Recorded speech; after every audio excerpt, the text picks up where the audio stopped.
என்னாச்சு? ஏன் இவ்வளவு டென்ஷனா இருக்கு நீ? இரு. கொலைக்கு பின்னால் சிறகுகள் பள்ளியின் மாணவன் இருப்பதாக சக்தி குணா, இவங்க நம்ம ஸ்கூல்ல மொத்தமா குழி தோண்டி புதைச்சிருவாங்க போலயே. படிச்சு சொன்னேடா, எந்த பிரச்சனைக்கு போகாதீங்க. உங்களால இந்த ஸ்கூலுக்கு எந்த பிரச்சனையும் வரக்கூடாது. படிச்சு சொன்னேடா. மறுபடியும் நீங்க வந்து ஒரு வருஷத்துல மொத்தமா அழிச்சிங்கடா. புதுசுல ஒரு நிமிஷத்துக்கு ஒரு வாட்டி நம்ம ஸ்கூல் மானத்தை போட்டு வாங்கிட்டு இருக்காங்க. சக்தி எப்படி வந்தா எதுவுமே எனக்கு புரியலண்ணா. சந்தோஷமாடா, ரொம்ப நன்றிடா. என்ன விடுங்க, உங்களுக்கு மாதிரியாது சக்தி இது பண்ணிருப்பான கீழ விழுந்தானே என்ன ஆதாரம் இருக்கு அத நம்ம தெரிஞ்சுக்கணும். ஏதாச்சும் ஒரு க்ளூ வாங்குங்க. சரி, சக்தி அது மாதிரி பண்ணா தானே சொன்ன, என்ன தேவையில்லாம பேசிட்டு இருக்கீங்க?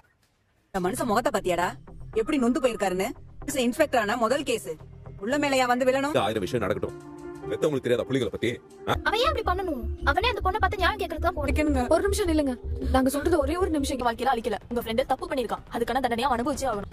ஸ்கூல் நடத்துறியா இல்ல ரவுடிங்க கூட நடத்துறியா? அந்த சாவுல எனக்கு ஒரு சந்தேகம் இருக்குங்க.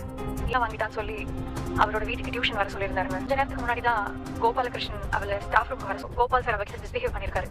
அவரை அங்கிருந்து